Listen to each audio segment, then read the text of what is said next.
ذكرنا وزير الخارجية القطري في موسكو ورسالة منقولة للرئيس بوتين. وهنا تنضم إلينا من الكويت رئيسة القسم السياسي والدبلوماسي في جريدة النهار الكويتية السيدة سميرة فريمش. مرحبا بك سيدة سميرة على شاشتنا.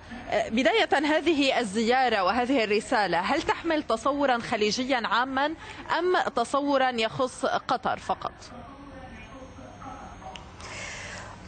في الحقيقة أن زيارة الوزير الثاني إلى سوتشي ولقائه أولا بوزير الخارجية سيرجي لافروف ثم لقائه ببوتين حاملا رسالة من أمير قطر إلى الرئيس بوتين، حتى وإن كانت الرسالة شفوية، هي ليست خطوة جديدة في الموقف القطري تجاه سوريا، لأننا لو تتبعنا أو لو رجعنا إلى الوراء للقينا أن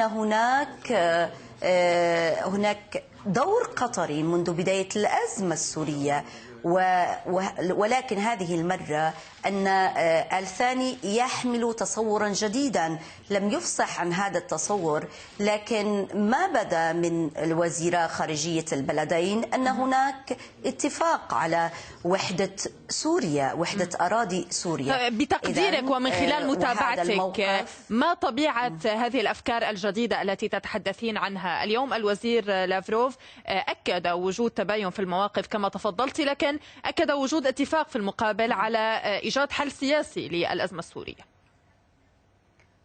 هذا الموقف هو موقف خليجي عربي، إيجاد حل سياسي شامل للأزمة السورية وفق مباحثات جنيف 1 أو جنيف 2 أو حتى جنيفات الأخرى، كلها تصب في أن الحل السياسي وليس العسكري هو الحل الناجح لإنهاء الأزمة السورية مع الحفاظ على وحدة أراضي السورية، وهذا ما تؤكد قرارات الجامعة العربية وكذلك الموقف الخليجي. إذن الموقف القطري نابع من موقف خليجي عربي وليس بجديد. لكن لننظر إلى المشهد قليلا سيدة سميرة. الهدنة توافق روسي أمريكي، والحل السياسي أيضا برعاية أخطار دولية، فيما الدول الإقليمية برأي كثيرين متعنتة متهمة بعرقلة هذه الجهود. ما المساعي الإيجابية التي قامت بها أو يمكن أن تقوم بها إن كان سياسيا أو عسكريا؟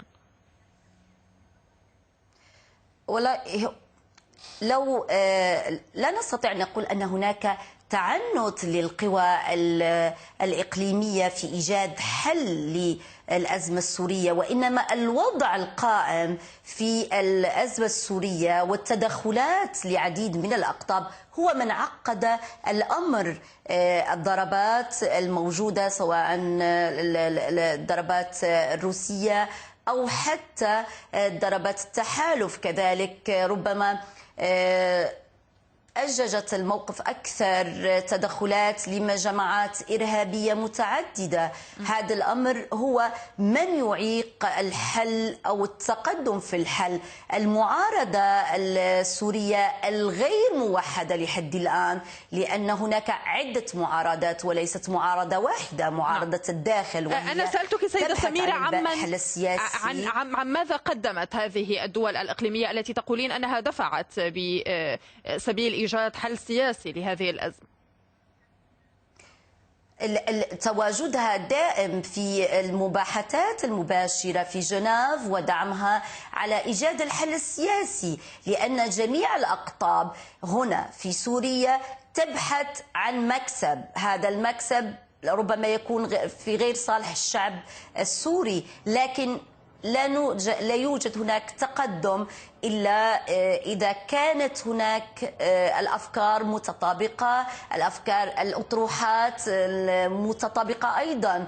إلا أننا نلاحظ مثلا أن الوزير لافروف قال أن هناك اختلاف، واعترف بوجود اختلاف كبير بين النظرة الروسية والنظرة الخليجية أو النظرة القطرية المتمثلة في أيضا خروج الأسد قبل بداية وهذه هي نقطة الخلاف الأساسية بكل الأحوال. من الكويت رئيسة القسم السياسي والدبلوماسي في جريدة النهار الكويتية السيدة سميرة فريمش، شكرا لوجودك معنا. انتهى وقتنا. شكرا.